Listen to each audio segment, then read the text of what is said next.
Right होगा। Ma'am thank you. हाँ thank you ma'am. Book में जो क्वेश्चन एग्जाम में लिखोगे तो बुक वाला ही मेरे हिसाब से लिखना चाहिए। क्या बुक वाला ही सर? सही है, राइट है। बुक वाला ही राइट है, अगर एग्जाम में लिखोगे तो बुक वाला ही एनसीईआरटी है ना। Okay sir. एनसीईआरटी सही। हाँ तो याद रखिए। Okay doctor. No sir. और किसी और? जो आप साइंस का चैप्टर टीच करेंगे क्या? कौन सा, लिव साउंड वाला? नहीं, लिव हेरिडेटरी। अच्छा हेरिडेटरी। बायोलॉजी, बायोलॉजी थोड़ा मेरा भी वीक है तो मैं कुछ ठीक है। पेज नंबर क्या है? बताती हूँ। हाँ तो तुम लोग सब अपनी साइंस की बुक खोल लो भाई। बाकी जितना भी है ना स्वीटली वेदिका काजू, साइंस की अपनी बुक है।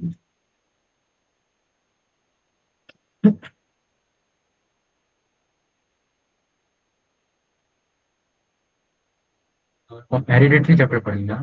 सब शायद 179 है क्या मेरे को?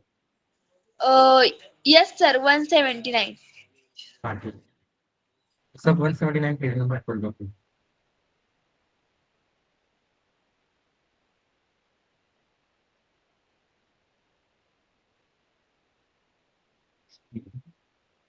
खोल लो तुम। सबने खोल ली बुक अपनी? Yes sir. स्क्रीन शेयर हो गई। ठीक है।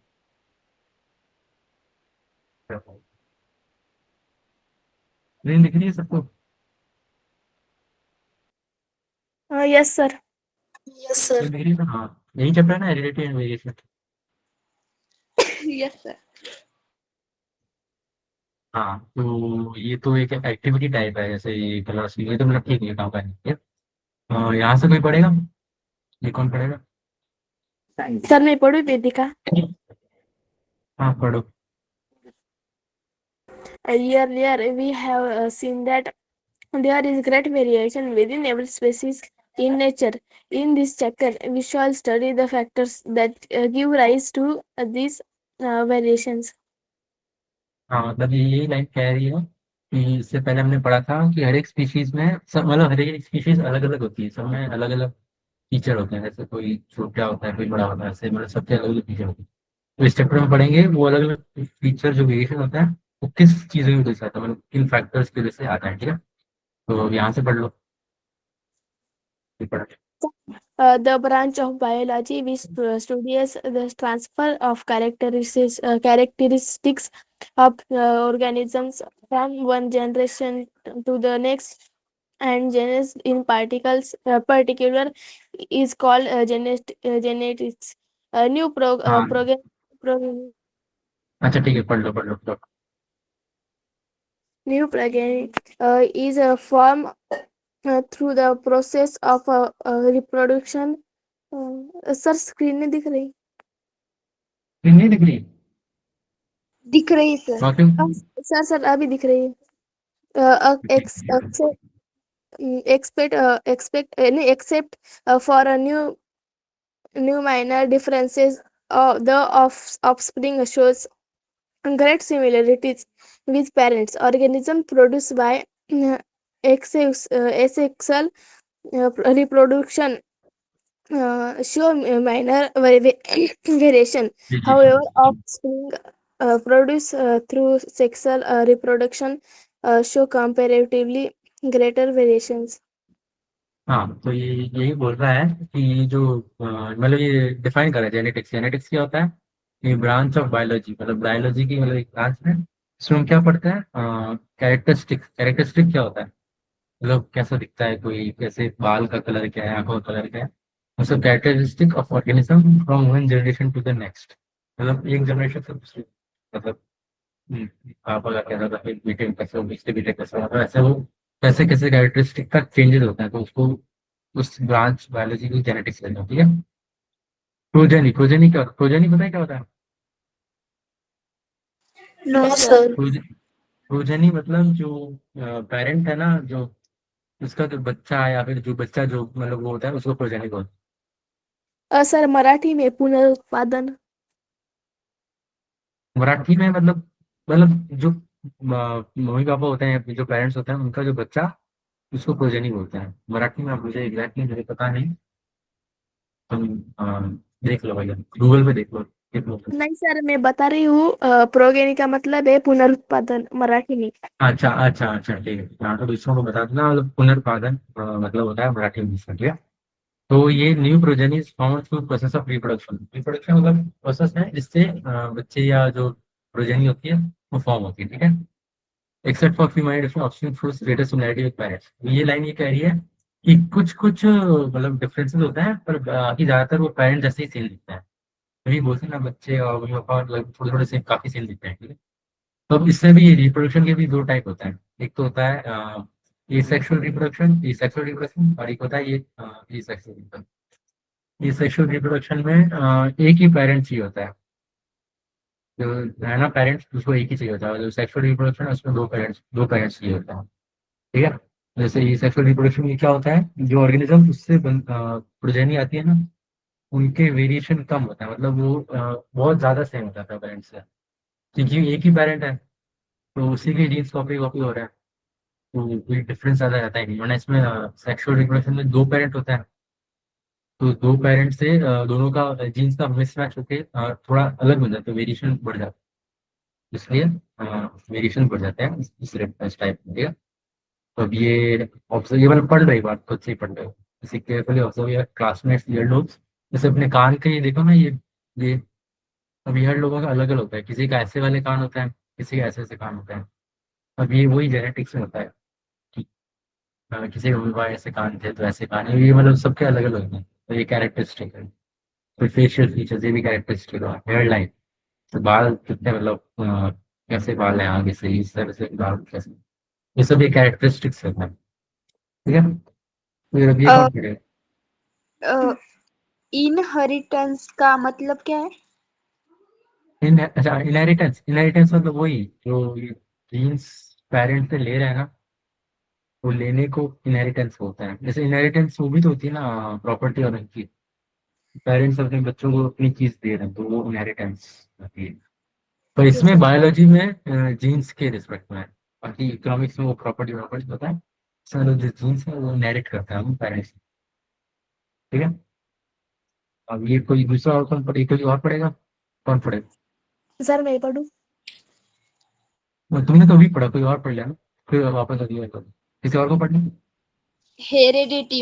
Transfer of characteristic from parents to offspring is called heredity. It is due to heredity that puppies are similar to dogs, squabs are similar to pigeons, and infants are similar to humans. हाँ, तो उसमें मतलब यही बोला है कि जो characteristics से ट्रांसफर होता है पेरेंट्स ऑफ स्प्रिंग, जो कैरेक्टरिस्टिक्स से ट्रांसफर होता है उसको हेरिडिटी बोलते हैं। जैसे कैरेक्टरिस्टिक्स ये है ना, तो ये जैसे किसी का अगर कान ऐसा है, तो उसने अपने मम्मी पापा से ही लिया है कि ऐसे कान, तो क्या बोलता है, मम्मी कैसे कान है, पापा कैसे कान है। तो वो हेरिडिटी है, जो ट्रांसफर है ना, जो कैरेक्टरिस्टिक हेरिडिटी है। और इसी हेरिडिटी की वजह से जो पपीज होता है, जो कुत्ते के बच्चे होते हैं, पिल्ले, वो कुत्ते जैसे थोड़े कुत्ते जैसे दिखते हैं। और वही ऐसे पिजन के बच्चे पिजन जैसे दिखते हैं, और इन्फेंट जो बहुत छोटे बच्चे होते हैं वो human जैसे दिखते हैं, ठीक है।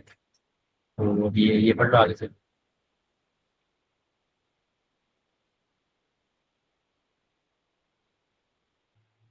डाउट? Inherited इसमें traits हाथ, and एक expression. सेकंड, एक सेकंड बताइए, किस डाउट हाथ पड़ा कि बना फिर ना। सर मैं पढ़ूँ क्या? अच्छा ठीक है, कोई पढ़। Thought there are many similarities between parents and their offsprings. There are some difference too.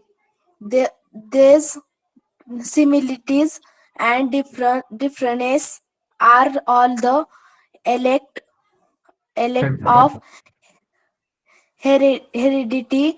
Let us study the mechanisms mechanism. of heredity. Information necessary for protein sy- sy- synthesis Synthesis. in the cell is stored in DNA.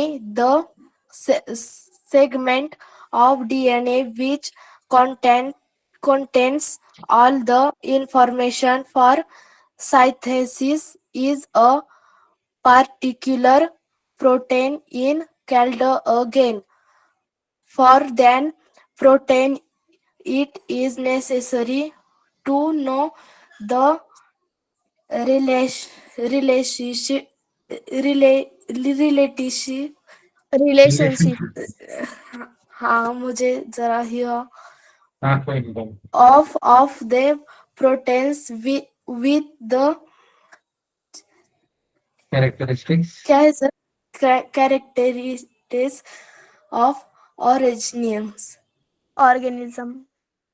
हाँ तो इसमें मतलब यही बोला है कि काफी similarities होती है पेरेंट्स ऑफस्प्रिंग की, पर कुछ कुछ डिफरेंसेस भी होता है। मतलब कुछ कुछ पेरेंट्स ऑफस्प्रिंग अलग अलग ऑफस्प्रिंग पता है ना क्या होता है?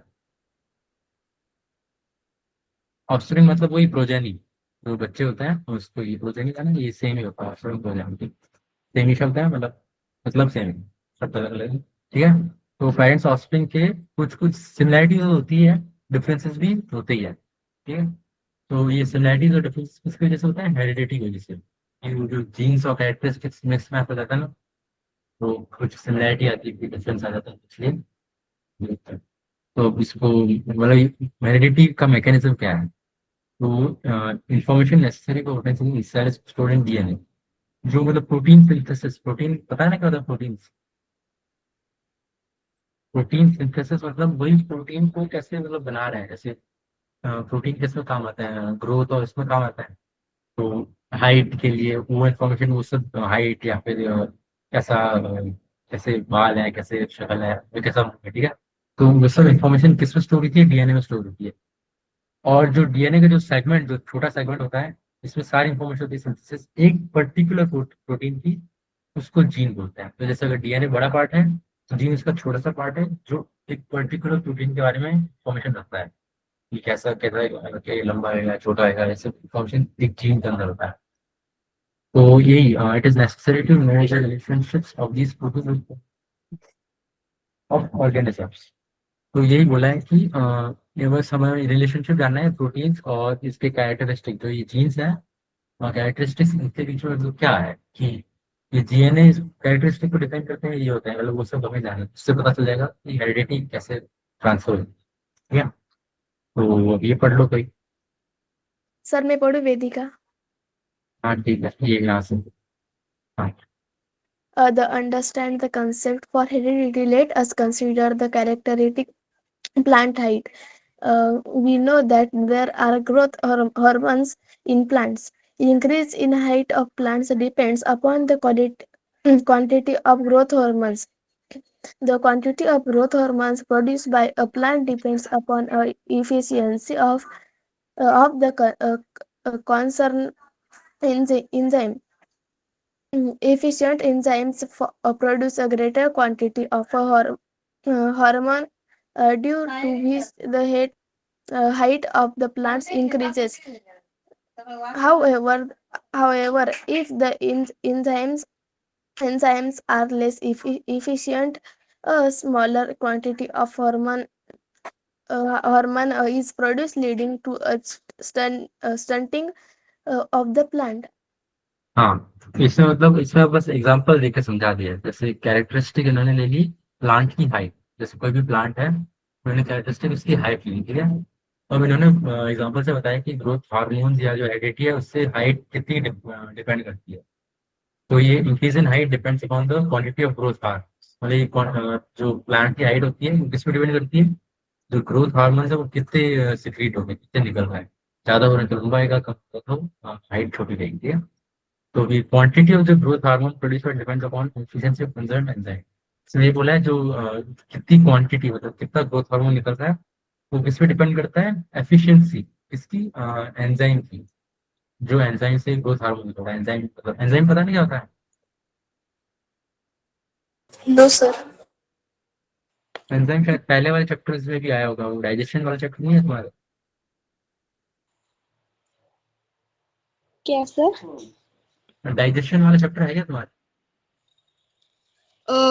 हे life process and living organism 15 वाला हाँ है। उसमें बात, हाँ तो वो नहीं कहता। सर मराठी में संप्रेक रखे थे, आई मीन आई थिंक। अच्छा अच्छा। अच्छा ठीक।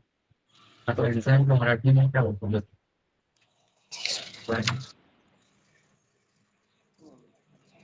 सर मुझे ऐसा लगता है। तो सेम ही बोला है, इसमें तो मराठी में कुछ बोला ही नहीं, ठीक है। कोई नहीं, मतलब एंजाइम वही है, एक तरह से मतलब कुछ केमिकल होता है जिससे वो डाइजेस्ट करने में काम आता है या फिर कुछ सिंप्लीफाई करने में काम आता है। तो यही बोला है कि जो ग्रोथ हार्मोन की क्वांटिटी वो किससे डिपेंड करती है? एफिशिएंसी। इस जो एंजाइम उससे रिलेटेड है, तो एंजाइम की एफिशिएंसी रिलेटेड करती है। Efficient enzyme produce greater quantity. अगर एंजाइम एफिशिएंट है तो वो ज़्यादा हार्मोन निकलेंगे। ज़्यादा हार्मोन निकलेंगे ग्रोथ हार्मोन, तो हाइट प्लांट की बढ़ जाएगी। और इसका उल्टा, अगर एंजाइम लेस एफिशिएंट है, सॉरी, अगर एंजाइम लेस एफिशिएंट है तो कम क्वांटिटी निकलेगी ग्रोथ हार्मोन की, जिससे प्लांट की स्टंटिंग ऑफ प्लांट, मतलब प्लांट की छोटी रह जाएगी। तो मतलब ये एंजाइम किस पे डिपेंड कर रहे हैं? ये जो जीन्स है ना, उस पर डिपेंड कर रहे हैं एंजाइम। तो उन्होंने एग्जाम्पल से बताया है कि जीन से कैरेक्टरिस्टिक्स कैसे डिपेंड करते हैं। अगर अच्छा जीन है, एफिशिएंट एंजाइम है, जैसे बोला, हाइट बड़ी हो जाती है, और अगर एंजाइम एफिशिएंट नहीं है तो स्टंटिंग ऑफ प्लांट, मतलब हाइट छोटी करो। यहाँ तक समझ में आया? फिर पूरा समझ में आया? कोई डाउट?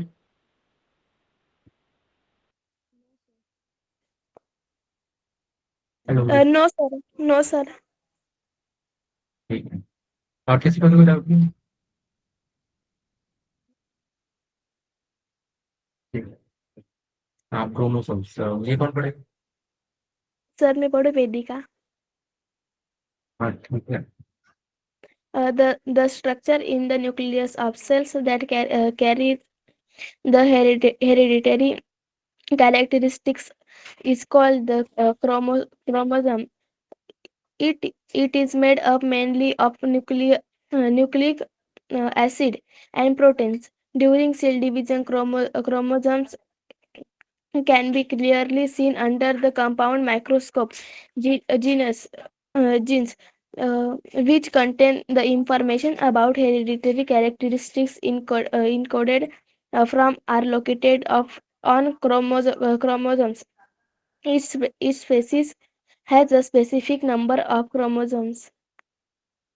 हाँ तो इसमें यही बोला है, न्यूक्लियस ऑफ, न्यूक्लियस होता है ना सेल का, न्यूक्लियस क्या होता है? सर केंद्र कहते हैं मराठी में। हाँ केंद्र, वो पता है ना क्या होता है? यस सर, पता यस है। सर, यस सर, पता है। हाँ। हाँ वो सेल का डायग्राम होता है, उसमें बीच में एक बड़ा सा एक गोला टाइप होता है, न्यूक्लियस होता है। और न्यूक्लियस के अंदर जो छोटे छोटे ये होता है, ये क्रोमोसोम होता है। और इसी के अंदर वो हेरिडेटरी कैरेक्टरिस्टिक, तो ये इसी के अंदर जीन्स है। तो ये क्रोमोसोम बना किससे होता है? Mainly nucleic acid and protein. Protein और न्यूक्लिक एसिड से बना होता है, ठीक है। और during cell division, cell division मतलब जब सेल्स डिवाइड होते हैं, यानी जब रिप्रोडक्शन में काम आता है ना, तो सेल डिवीजन होता है। उसमें chromosomes can be clearly seen under combined microscope. Genes इसमें नहीं देखो, मतलब जो सेल डिवीजन के टाइम में क्रोमोसोम्स क्लियरली दिख जाते हैं, क्योंकि क्रोमोसोम्स बढ़ते हैं ताकि वो डिवाइड हो जाए, तो वो क्लियरली दिखता है माइक्रोस्कोप में। जीन्स जो इसके अंदर इंफॉर्मेशन होती है ना, वो क्रोमोसोम्स के अंदर होता है। वो क्रोमोसोम्स है ना, उसके ऊपर जीन्स होता है। तो मतलब क्रोमोसोम्स एक तरह से बड़ा पार्ट है, उसके अंदर जीन्स होता है, जिसके अंदर सारी इंफॉर्मेशन होती है, हेरिडेटरी कैरेक्टरिस्टिक्स। हेरिडेटरी कैरेक्टरिस्टिक्स सारी इंफॉर्मेशन होती है, जीन्स में होती है, जीन्स में। तो यानी कि हर एक स्पीशीज के स्पेसिफिक नंबर ऑफ क्रोमोसोम्स होता है, मतलब नंबर ऑफ क्रोमोसोम्स फिक्स होते हैं एक सेल में। जैसे ह्यूमंस के कितना होता है? ह्यूमंस के 46, नहीं 23 पेयर ऑफ क्रोमोसोम होता है। इसमें नीचे आएगा खैर, है क्या? क्या आएगा? 23 पेयर ऑफ क्रोमोसोम होता है, ठीक है। ह्यूमंस कितना होता है? वैसे हर एक एनिमल के अलग अलग नंबर ऑफ क्रोमोसोम होते हैं। ये कौन पड़ेगा? सर सर मैं मैं पढ़ूं? पढ़ू। सर मैं किसी और ने बोल, हाँ बोलो पढ़ो, जो दूसरा बोला। वेदिका ने पढ़ लिया, कोई और पढ़ो। Each chromosome is made of a DNA and it appear dumbbell step midway during cell division. There is a constricted region on each chromosome. It is called the primary constricting of centromere. This हाँ divide centromere. of chromosome this this divide the chromosome into two parts. Each part is called an arm. The center centromere has a suffix position in each chromosome. Depending upon this, there are four types of chromosome. हाँ, तो इसमें यही बोला है, जो chromosome होता है ना, वो किससे बने होते हैं? डीएनए से। और डीएनए के अंदर जीन्स होता है। तो इसमें यही बोला है, जो तो ये जो है ना, ये ऐसे ये फॉइल फॉइल से लाइन जैसे टेढ़ा मेढ़ा, ये डीएनए है। और जो बड़ा सा एक पूरा है, ये पूरा क्रोमोसोम है, ठीक है। इसमें यही बोला है, and it appears dumbbell shape midway during cell division. Dumbbell shape जैसा कि डम्बेल जैसा होता है ना, उसके जैसा दिखता है, ठीक है। अब इसमें बोला है कि जो बीच में जो कंस्ट्रक्टेड मतलब एकदम कंसंट्रेटेड छोटा सा रीजन है ना, इसको बोलते हैं सेंट्रोमियर या फिर प्राइमरी कंस्ट्रक्शन। ये इसका मतलब नाम है, इसका ये याद रखना। तो बीच का कंस्ट्रक्टेड थोड़ा सा बड़ा सेंट्रोमियर बोलते हैं। और ये क्या करता है, ये जो क्रोमोसोम इतना बड़ा सा है, उसको दो पार्ट डिवाइड करता है, एक ये पार्ट, एक ये पार्ट। इसमें दो पार्ट, यानी दो पार्ट में इसमें बोल दिया है आर्म्स। जैसे यानी कि इसको ये एक आर्म है, दूसरा आर्म। जैसे इसमें एग्जांपल में देखा ये पी आर्म, और इस एग्जांपल में देखा ये क्यू आर्म। वैसे ही सेंट्रोमियर क्रोमोसोम को दो आर्म्स में डिवाइड कर देता है। ये आर्म्स होगी, ये एक आर्म है, और ये दूसरा आर्म। ऐसे ये दो पार्ट्स डिवाइड हो गए ना। समझ में आ रहा है ना आर्म क्या है? ये एक आर्म और ये दूसरा आर्म।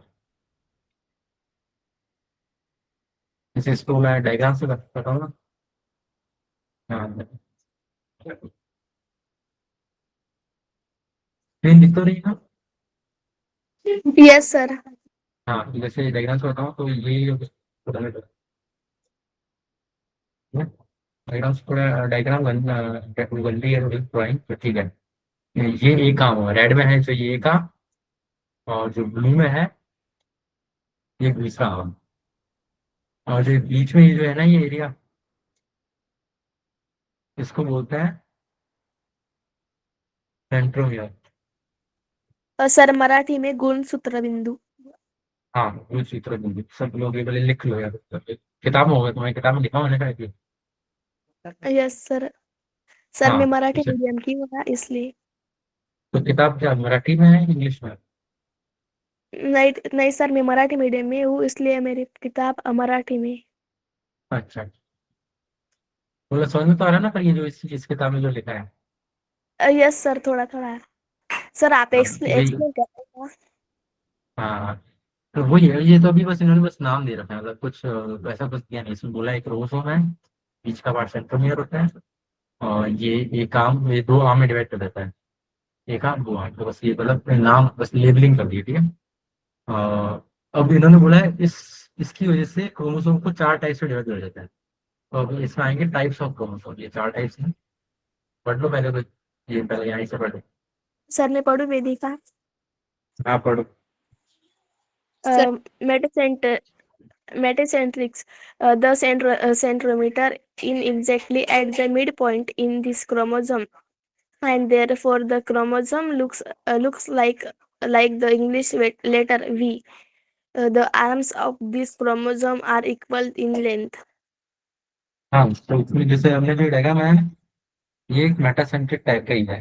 क्योंकि जो ये सेंट्रोमियर है एकदम बीच में नहीं आ रही है, इसके बीच में आ जाता है, तो ये वी टाइप ही लग रही है ऐसा। ये वी इंग्लिश में जो वी टाइप होता है, ऐसा वी भी ऐसा ही होगा नहीं। तो एक तरह से ये एकदम वी टाइप लगता है थोड़ा सा। तो मतलब ऐसे मतलब याद रखने के लिए ये ऐसा है, जो क्या है, नाम क्या है इसका? मेटासेंट्रिक का। मेटासेंट्रिक को वी से याद रखते हैं, मेटासेंट्रिक को।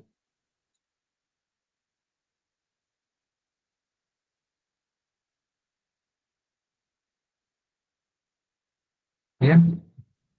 और वैसे Yes sir. दूसरा टाइप है ये तो वर्ड। सर मैं पढ़ू वेदिका। मैं पढ़ू sir Sonali.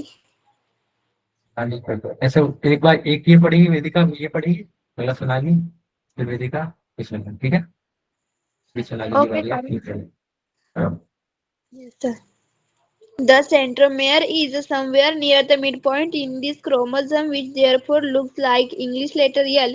One arm is slightly shorter than the other. हाँ, तो इसमें अब यही बोला जाए, उसमें बस ये सेंट्रोमेयर से सबको डिवाइड करा है, ठीक है? जैसे सब मेटासेंट्रिक है, इसमें जो ये सेंट्रोमेयर है, ये जो है ना, ये है सब metacentric.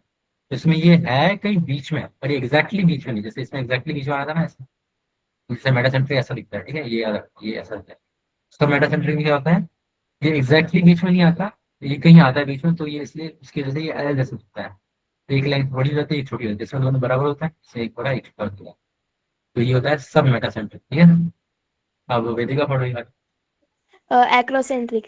The centromere is near one of end of this chromosome, which therefore looks like the English letter J. One arm is much smaller than other. हाँ, तो इसमें अब यही आ गया, इसमें अब क्या था, इसमें पूरे पास में थे, इसमें तो एकदम एज के एकदम पास में आ गया, ये मतलब बहुत छोटा हो गया, ये बहुत बड़ा हो गया, ये बहुत छोटा हो गया, तो ये हो गया एक्रोसेंट्रिक, मतलब ये किसी जे जैसे होता है, ये जे ऐसा होता है, और लाइन नहीं है, और ये जे ऐसा होता है, तो ये एकदम इसके जैसा। तो अब इससे क्या पता चला, मेटासेंट्रिक में एकदम बीच में होता है, तो मेटासेंट्रिक में बीच में होता है, पर मतलब पूरा एकदम इक्वल में डिवाइड नहीं करा, एक बड़ा एक छोटा हो जाता है। इसमें इसमें तो एक बहुत बड़ा हो जाता है, एक बहुत छोटा हो जाता है, ठीक है? ये लास्ट वाला था, मैं सुना नहीं कर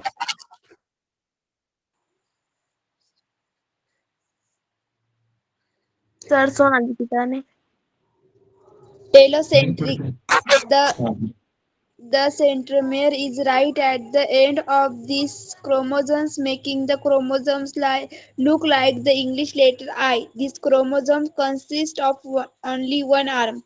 Generally, is a somatic cells अभी chromosomes अभी are इतना ही, ये आगे बढ़ेंगे, आपकी पहली बार ये बता दूं फिर आगे। तो इसमें अब यही है, इसमें अब जो ये सेंट्रोमियर था, ये अभी एकदम पूरा कोने में चला गया, तो यानी कि इसका भी एक ही आम रहा, इन सब के दो दो आम थे, तो इसका एक ही आम है, तो ये गलत होता है, तो ये आई जब है, तो सबको याद करने की ट्रिक समझ, ये वी, एल, जे और आई, मेटासेंट्रिक का वी और मेटासेंट्रिक का एल, तो सेंट्रिक का जे, इसका आई। तो ये हिसाब कुछ तो ऐसा डायग्राम बना के निकाल, ठीक है? हाँ, अब पढ़ो सुना।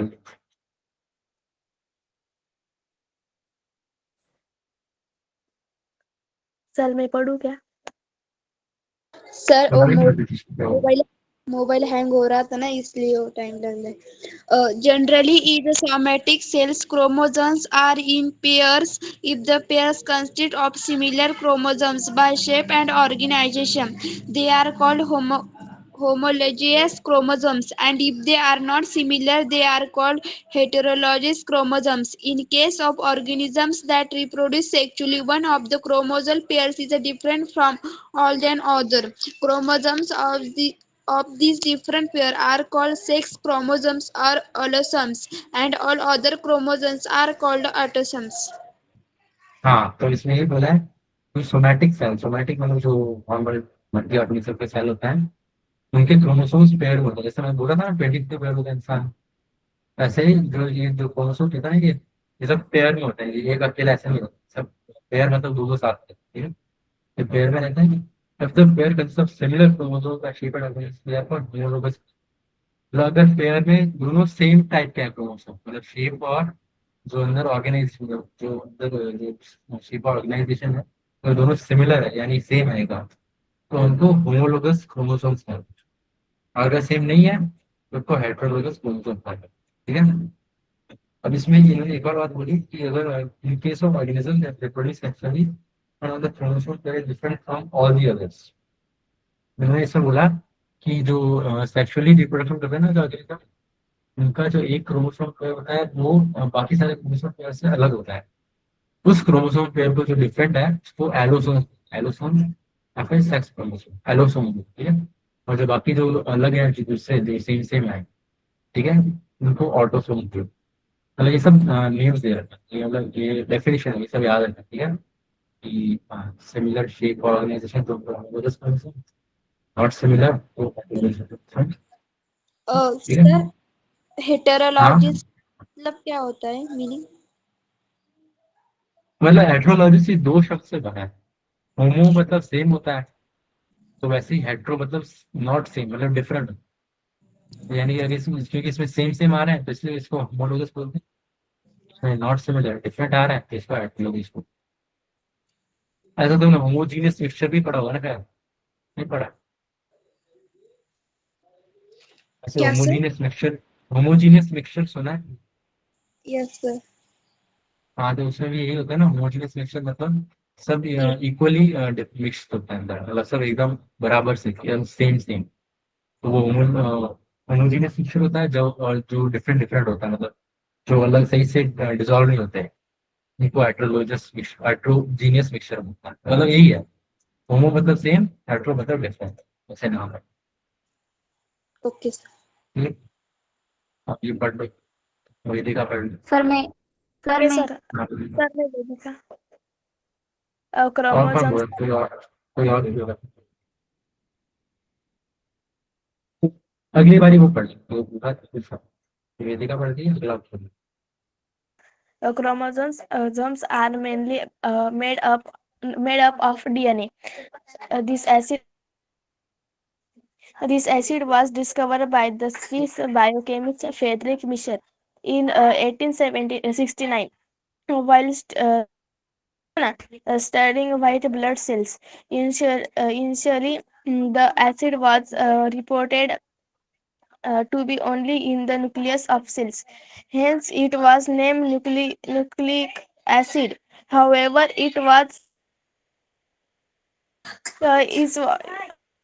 it was later realized that it is present in other parts of the cells too.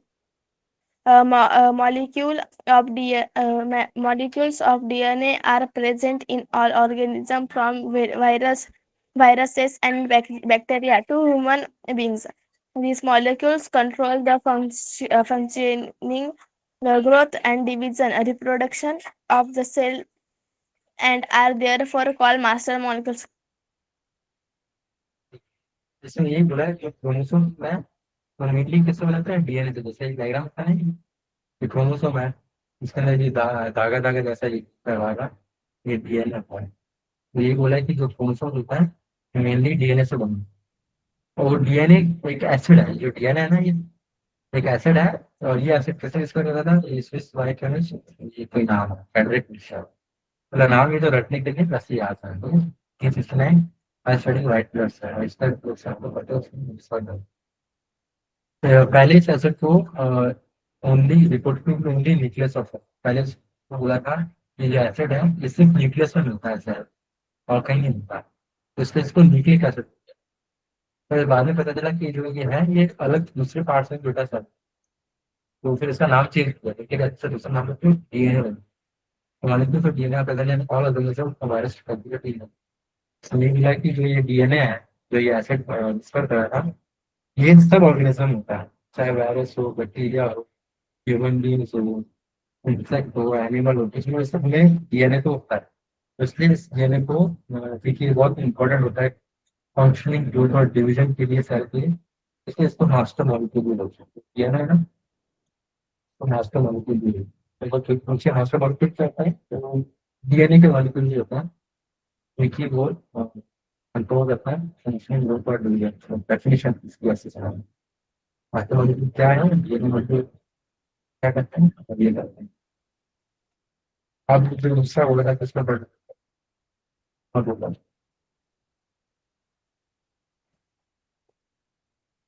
Sir Shravani बोली थी। सामने पढ़।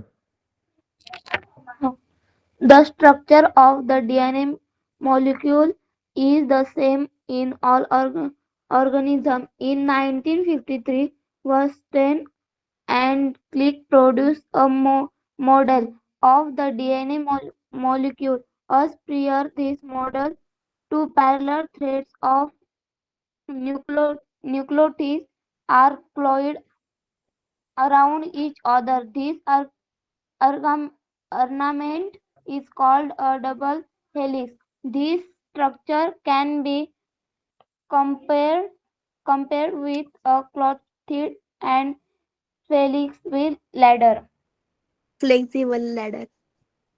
इसमें यही बोला है कि जो डीएनए मॉलिक्यूल का स्ट्रक्चर है वो सारे ऑर्गेनिज्म में सेम होता है। तो मतलब डीएनए जो मॉलिक्यूल है ना वो सब में सेम होता है। अब वो स्ट्रक्चर होता कैसा है ये किसी डिस्कस करा है, ये वॉटसन और क्रिक ने एक मॉडल बनाया डीएनए मॉलिक्यूल कैसे होता है ऐसा दिखता हो। तो उनके मॉडल के हिसाब से डीएनए मॉलिक्यूल में क्या होता है, two parallel threads of nucleotides are coiled around each other. मतलब इसमें कोई न्यूक्लियोटाइड नाम की कोई चीज होती है, ऐसे उसके दो धागे मतलब थ्रेड होते हैं और वो एक दूसरे के अराउंड ऐसे कॉइल करता है। कॉइल मतलब ऐसे एक दूसरे के अराउंड लिपटे हुए रहते हैं। ठीक है, मतलब इसका डायग्राम है नीचे बता देता है। इस स्ट्रक्चर को इस ऐसा इंजन को डबल हेलिक्स बोलते हैं। ये याद रख लेना, डबल हेलिक्स स्ट्रक्चर है। और इस स्ट्रक्चर को किससे कंपेयर कर सकते हैं, coil and flexible ladder structure कह सकता है, ऐसा दिखता है ना। ये डीएनए का स्ट्रक्चर है। ठीक है, तो इसमें ये दिख नहीं रहा है, लैडर टाइप नहीं लग रहा है ये सीढ़ियों के वो पैर वो होते हैं, इसमें चढ़ के आगे जाते हैं। तो सीढ़ी जनरली सीधी होती है, ये वाली कॉइल है, मतलब ये टेढ़ी मेढ़ी हुई भी है ऐसे, मतलब घूम रही है बार बार। इसलिए इसको कॉइल और फ्लेक्सिबल लैडर की तरह समझ सकता है ऐसे, है ना। और बड़े कॉइल ऐसे तरह। अच्छा, जो हीलिक्स है ये हीलिक्स है जो दो है ना थ्रेड्स न्यूक्लियोटाइड के, ये न्यूक्लियोटाइड के थ्रेड है और बीच में कुछ बॉन्ड है ये सब बॉन्ड है। ये सब मतलब थोड़ा भारी चीज है, रट लो अभी के लिए, रट लो मतलब समझ लो, थोड़ा रट लो। एक्चुअली क्या होता है वो भी समझ नहीं आएगा और बाद में आता है। ठीक है, तो मतलब ये डायग्राम समझ में आ गया ना, ये क्या है। Yes, sir. हाँ, ये ऐसा होता है, ये एग्जाम में अगर बनाने का है तो ऐसा बना। हाँ, अभी किसको पढ़ना है, किसको पढ़ना है? Sir, मैं पढ़ूँ वेदिका. पढ़ो। Each strand in the molecule of DNA is made up of many small molecules known as nucleotide. There are four types of nitrogens: base adenine, guanine, cytosine, uh, and timing. thymine. Adenine and gynin, no, no, sorry, one. guanine are called as purines, while cytosine and thymine are called pyramid. pyrimidines. हाँ। हाँ, तो ये तो थोड़ा काफी भारी चीज आ गई बट ठीक है। मतलब जो ये एक एक स्ट्रैंड होता है ना ये डीएनए के मॉलिक्यूल का, ये स्मॉल मॉलिक्यूल से बना है। वो कौन सा मॉलिक्यूल, न्यूक्लियोटाइड। मतलब डीएनए के अंदर भी छोटे मॉलिक्यूल होते हैं वो न्यूक्लियोटाइड में, ठीक है। अब ये इसके अंदर चार टाइप्स के नाइट्रोजनस बेसेस होते हैं। बेसेस के नाम क्या है, एडिनिन, गुआनिन, साइटोसिन और थाइमिन। तो मतलब ये नाम याद रखो, इतना है बहुत, ठीक है। इसमें Oh, विशेष जो ये एडिनिन और गुआनिन है वो होता है प्यूरिन, और जो साइटोसिन और थाइमिन है वो होता है pyrimidine। ठीक है, ये मतलब काफी भारी चीज है, ये तो मैंने खुद ने 12th में ही पढ़ा था। तुम्हारे अभी पता नहीं इतना पहले कैसे आ गया, ये मैंने 12th में ही पढ़ा, केमिस्ट्री। ठीक है, ये नाम याद रखेंगे तो भारी चीज समझ में इतना नहीं आएगा अभी नाम, ठीक है। ये पढ़ in the सर मैं structure, sir, पढ़ूंगी. अभी ये पढ़ने तो अगला वो पढ़ लें, अगला जो होगा अगला In the ये पहला। structure of the nucleotide, a molecule of a nitrogen base and a phosphoric acid are if joined to a molecule of sugar. हाँ, तो ये जो न्यूक्लियोटाइड का जो स्ट्रक्चर है, इसमें जो ये एक ये जो बेस है, ये जो है ना ये CG80, यही है वो। सी क्या है इसमें, साइटोसिन। जी है वो गुआनिन। ए है ये एडिनिन। और टी है थाइमिन। ये दिख रहा है ना, ये CG80 CG है ना ये। Yes, sir. हाँ, तो ये यही है जो बेस से नाम है। तो इसमें बोला है कि ये जो ये नाइट्रोजनस बेस है फॉस्फोरिक एसिड, ये किससे जुड़े हुए हैं, शुगर के मॉलिक्यूल से जुड़े हैं। शुगर का मॉलिक्यूल भी आता है, उससे ये जुड़े हुए हैं। ये अगर ऐसे साइड में एक और बनेगा ना डीएनए, तो ये डीएनए और वो डीएनए बीच में फॉस्फोरिक एसिड और शुगर के मॉलिक्यूल से जुड़े हुए हैं। मतलब ये रट लो, ये याद मतलब समझ लो, ये इसमें है कुछ लॉजिक नहीं, ऐसे मतलब जुड़े होते हैं, ठीक है। अब आगे किसको पढ़ना था, वो कौन बोल रहा है। Because there are four हाँ। types of हाँ, nitro. Sir, पढ़ूँ? नाइट्रोजन। हाँ हाँ। As there are four types of nitrogen-based nucleoid, also are of four type nucleoid are nucleotide arranged like a chain is in a molecule of DNA. The two threads of the DNA molecule are comparable to the two rails of a ladder, and each rail is made up of L sorry काय आहे? Alternate Alternate joint molecule of sugar and prosop- prosopic acid. Phosphoric Each phosphoric phosphoric acid. Each rung of the ladder is a pair of nitrogen base joined by hydrogen bond. Adminine always pair with thymine and sir वो क्या है? Cytosine cytosine. Cytosine always pair with guanine. हाँ ठीक है, इसमें वही है, ये विभिन्न जो है ना डायग्राम में, इसमें इन्होंने बोल दिया कि जो एडिनिन होता है, जो ए है हमेशा थाइमिन के साथ बॉन्ड बनाता है। हमेशा दिख रहा है ना यहाँ पे, ए के साथ हमेशा टी दिख रहा है, A T T A T T. Adenine के साथ हमेशा थाइमिन होता है, और जो साइटोसिन है उसके साथ हमेशा ग्वानिन होता है, जैसे सी जी जी सी सी। तो ये बोला है कि मतलब ये याद रखना कि एडिनिन के साथ हमेशा थाइमिन और साइटोसिन के साथ हमेशा ग्वानिन, ठीक है। और इन्होंने ये बोला है कि न्यूक्लियोटाइड्स भी चेन की तरह बना होता है डीएनए में, ये जो है ना ये न्यूक्लियोटाइड एक चेन की तरह है ये सब, ठीक है। और फिर इन्होंने वापस एग्जांपल से बता दिया कि ये लैडर की तरह है, ये दो रेल है लैडर की, और उसमें फिर ये रंग है उसके मतलब लेकिन बोला कि ईच रंग of ladder is pair of nitrogen spaces joined by hydrogen. यही बोला कि जो ये नाइट्रोजन बेस है ना, ये साइटोसिन ग्वानिन ये एक एक बेस है, ये किससे जुड़ा है, हाइड्रोजन बॉन्ड से बीच में जुड़ेगा। हाइड्रोजन बॉन्ड भी कुछ होता है, वो तुम बाद में पढ़ो, ठीक है। मतलब ये अभी रट लो टाइप, ये वो होते हैं, जुड़े होते हैं हाइड्रोजन स्पेस हाइड्रोजन बॉन्ड से जुड़े होते हैं, ठीक है। ये भी देखो वापस मैंने 12th में पढ़ा, 12th में पढ़ा तो मैं बता करूँ, ये मैंने 12th में पढ़ा था, ठीक है। हाँ अब ये पढ़, सर मैं पढ़ू वेदिका. सर मैं पढ़ू सर क्या? सोना सर मैं पढ़ू क्या प्रेरणा? सर मैं पढ़ू वेदिका. वेदिका के बाद में कौन बोला अभी और कुछ? सर मैं प्रेरणा.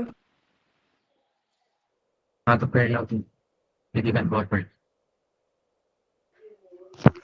Each chromosome is made up of a single DNA molecule.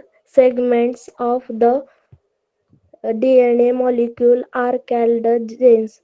Due to variety in the sequence of nucleotides, different kinds of genes are formed.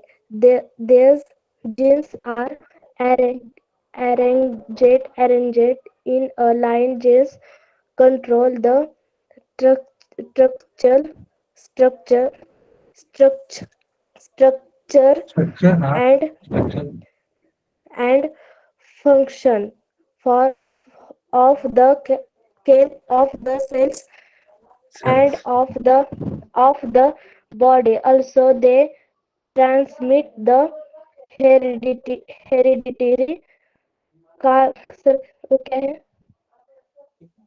Characteristic क्या सर? कैरेक्टरिस्टिक Characteristics from हाँ parents to offspring. Hence they are said to be the functional units of heredity. That is why many similarities are seen between parents and their offspring. Information about protein synthesis is stored in the genes. हाँ, इसमें यही, अब इसमें gene का है बात में, ठीक है। इसमें बोला है कि हर एक क्रोमोसोम में सिंगल डीएनए मॉलिक्यूल होता है, तो एक क्रोमोसोम ऐसा डीएनए मॉलिक्यूल होता है, और जिस डीएनए मॉलिक्यूल के छोटे छोटे सेगमेंट होते हैं उनको जीन्स बोलते हैं।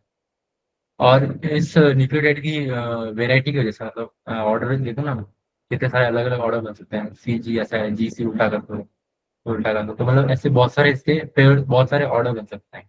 तो इतने सारे वेराइटी की वजह से बहुत अलग अलग टाइप के जीन्स बनते हैं, और इन्हीं जीन्स को एक लाइन में अरेंज करते हैं।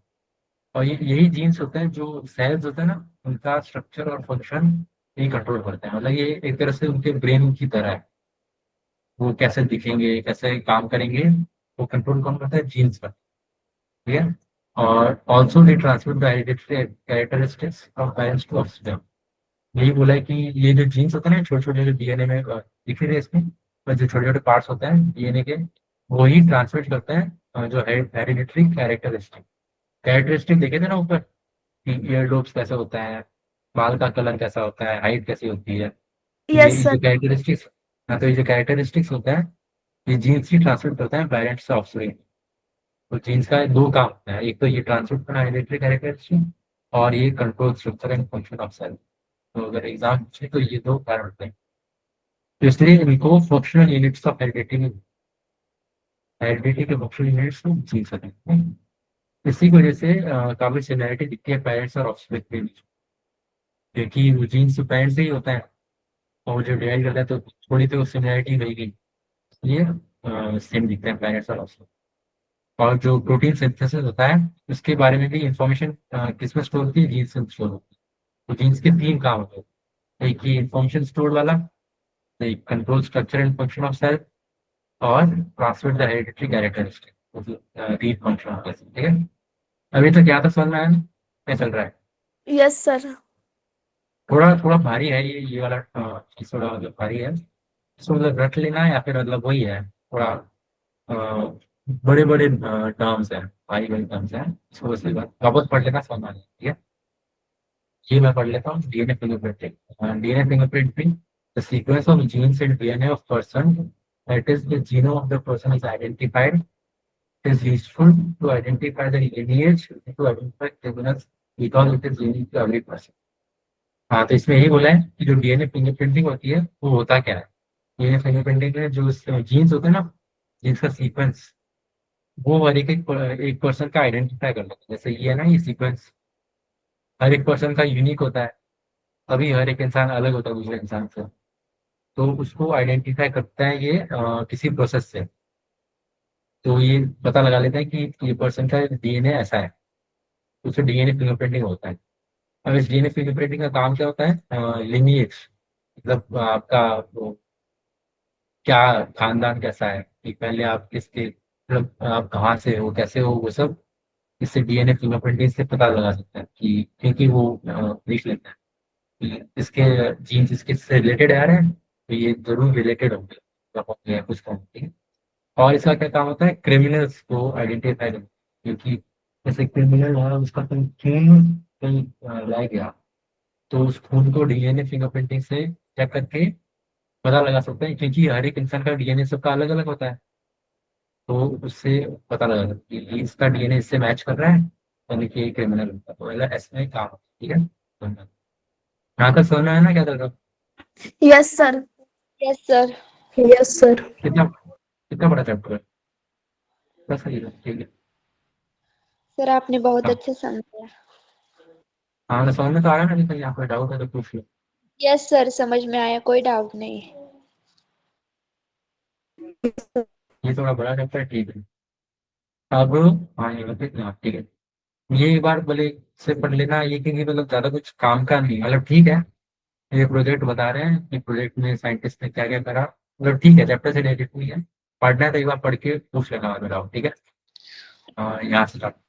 ये आरएनए, आरएनए का फुल फॉर्म होता है राइबो न्यूक्लिक एसिड। और डीएनए का क्या होता है, डीऑक्सी राइबो न्यूक्लिक एसिड। ये आरएनए है ना, उसका आगे डीऑक्सी लगा देगा, तो डीएनए का फुल फॉर्म देता है, लिखा हो या नहीं लिखा, ठीक है, कोई नहीं। ये फुल फॉर्म याद रखिए। ठीक है। अब ये पढ़ लो, कोई यहाँ तक मत। सर मैं पढ़ू वेदिका। सर मैं पढ़ू कैसे? हाँ पढ़ लो। सर मैं पढ़ू वेदिका। ये बार वेदिका, फिर अगली बार जो दूसरा हो गया। सोनाली पढ़ोगे सर? हाँ, अगली बार सुना ली जी। R RNA is the second important nucleic acid of the cell. This nucleic acid is made up of ribose, sugar, sugar phosphate molecules, and 4 types of nitrogen bases: adenine adenine, guanine, guanine, cytosine, and uracil. The nucleotide, i.e., smallest unit of the chain of the RNA molecule, is formed by a combination of the ribose sugar phosphate molecule and one of the nitrogen bases. नया term use करा है RNA ribonucleic. तो RNA क्या है? Second important nucleic acid of cell. Most important तो DNA होता है, second important RNA है। आरएनए क्या होता है?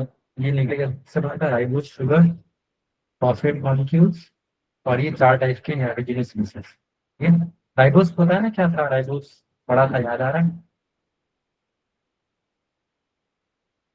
सेल वाले चैप्टर में था। तो जैसे न्यूक्लियस था, अच्छा था, वैसे राइबोज भी थे। तो वो ये राइबोज शुगर था, ठीक है। तो ये किससे बना? राइबोज शुगर, फॉस्फेट मॉलिक्यूल, और ये 4 टाइप के। ये 3 तो सेम है, एडेनिन, गुआनिन, साइटोसिन। एक नया और आ गया इसमें, यूरासिल। बाकी 4 तो ये वाले हैं, adenine, guanine, cytosine, thymine, thymine, थ्रोमिन, यूरासिल आ गया। और इसमें यही बोला है कि nucleotide that is formation of chain of RNA molecules form a combination of ribose. यही बोला है कि जो आरएनए होता है वो राइबोस शुगर, फॉस्फेट मॉलिक्यूल, और एक इसमें से किसी एक नाइट्रोजनस बेसिस से बना होता है। तो कौन सा बेस होता है उससे फिर वो अलग अलग टाइप का आता है, large number of nucleotide molecule तो बनते हैं। और इसमें बहुत सारे एक साथ आरएनए बना रखोगे तो मैक्रो मॉलिक्यूल, मतलब मैक्रो मतलब थोड़ा बड़ा मॉलिक्यूल काफी। तो ये मतलब ज्यादा जोड़ोगे तो बड़ा रहता है।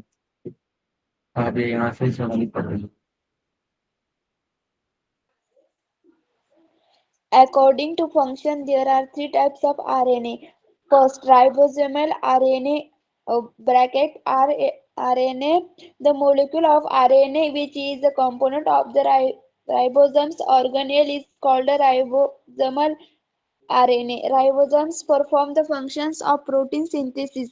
Second, messenger RNA, the RNA molecule that carries the information of protein synthesis from DNA chain in the cell nucleus to ribosomes in the cytoplasm, which produce the proteins, is called a messenger RNA. Third, transfer RNA, the RNA molecule which, according to the message of the mRNA, carries the amino acid up to the ribosomes, is called transfer RNA.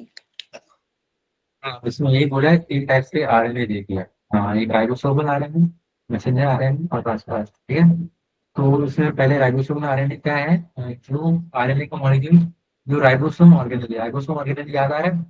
तो cell में होता है, cell वाले chapter में था। तो उससे जो बना होता है, उसके कंपोनेंट से जो उसका कंपोनेंट है उसको राइबोसोम आ रहे हैं। मतलब इससे राइबोसोम ऑर्गेनेल बना। ठीक है, तो इसकी डेफिनेशन यही है, ribosome perform the function of protein. और जो सेल के अंदर जो राइबोसोम होता है वो क्या करता है? प्रोटीन सिंथेसिस करता है। तो एक तरह से ये प्रोटीन सिंथेसिस में हेल्प कर रहा है, क्योंकि राइबोसोम आरएनए राइबोसोम बना रहा है और राइबोसोम से प्रोटीन सिंथेसिस। ठीक है, और फिर दूसरा आता है मैसेंजर आरएनए। मैसेंजर आरएनए क्या होता है? ये वो मॉलिक्यूल है जो इंफॉर्मेशन कैरी करता है प्रोटीन सिंथेसिस की जीन्स में। मतलब डीएनए से जीन से जो इंफॉर्मेशन लेके आता है ना, वो होता है मैसेंजर आरएनए। जैसे डीएनए में इंफॉर्मेशन है वो तो पता है, जीन से नहीं इंफॉर्मेशन होती है, और वो इंफॉर्मेशन को सेल तक कौन पहुंचाता है? ये messenger RNA carries information to ribosomes in the cytoplasm to produce the protein. एक मतलब ये जो इंफॉर्मेशन डीएनए से लेके जाके कहाँ? राइबोसोम से लेके जाते हैं, राइबोसोम से ये दूसरा प्रोटीन बनाता है और उसको मैसेंजर आ रहा है। फिर आता है ट्रांसफर आ रहा है। तो ये कौन सा आ रहा है? ये वो मॉलिक्यूल होता है जिससे जो मैसेज आता है ना एमआरएनए से, इससे जो मैसेज आता है वो amino acid up to the ribosome ऊपर ट्रांसफर है। तो ये जो आरएनए होता है ये अमीनो एसिड कैरी करता है। ऐसे बहुत सारे टर्म्स दे दिए बाकी बाकी, ये मतलब कुछ है नहीं, मतलब वही कभी कभी टर्म्स देती है, इसको मतलब रट लेना है, एक बार समझते कर लेना। ठीक है, उसमें वही डेफिनेशन है अलग अलग, इसकी डेफिनेशन ये है, इसकी डेफिनेशन ये है, इसकी डेफिनेशन ये है। तो वही है कि ट्रांसफर आरएनए क्या होता है? जो मैसेज होता है ना mRNA से, उसको अमीनो एसिड के फॉर्म में जो कैरी करता है उसको ट्रांसफर आरएनए। यही है, ये ओके 3 टाइप का आरएनए। एक बार वापस पढ़ लेना समझ आ जाएगा। थोड़ा कंफ्यूजिंग है पर ठीक है। Okay sir. समझ में आया ना यहाँ तक? कोई यस डाउट तो सर। नहीं? Yes, sir. No sir. Doubt है तो कुछ? No, sir.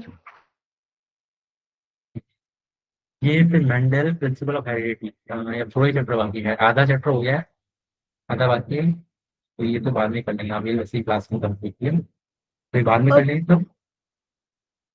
और वैसे शायद आज इंग्लिश पढ़ना था मैं, तो इंग्लिश का था, पर इंग्लिश का तुम्हारे इसमें वो मेरे पास किताब नहीं है इसमें, तो फिर इसलिए मैंने करा नहीं, इसलिए मैंने साइंस करा दिया। ठीक है, मतलब अगली साइंस की जगह तब इंग्लिश करा देंगे, ठीक है, तो कोई फर्क नहीं पड़ता। चलेगा ना Sir, ऐसा? क्या हाँ, सर? सर आप क्या बोले? मैं बोल रहा था कि आज वैसे तो हमें इंग्लिश पढ़ना था, पर इंग्लिश की मेरे इसमें किताब नहीं है। ये जो फोल्डर है ना मेरे पास, उसमें किताब नहीं, तो इससे मैंने साइंस करा दिया। अगली बार जब साइंस की क्लास होगी तो मैं इंग्लिश करा दूँ, ताकि वो वापस बराबर हो जाए। तो ऐसा चलेगा ना तुम्हारे साथ? Yes sir. Yes, sir. Sir, yes sir चलिए। हाँ, sir, मेरी अटेंडेंस नहीं लगाई। उसका नाम बोल दो, नाम क्या है? श्रावणी। क्या? श्रावणी पवार। श्रावणी। अच्छा ठीक है, ठीक, शालिनी और प्रेरणा की भी attendance, तुम दोनों की लगा दो, ठीक है। अब तो मतलब क्लास में ठीक है, आज की देखती है, आओगे डाउट नहीं तो पूछ लो।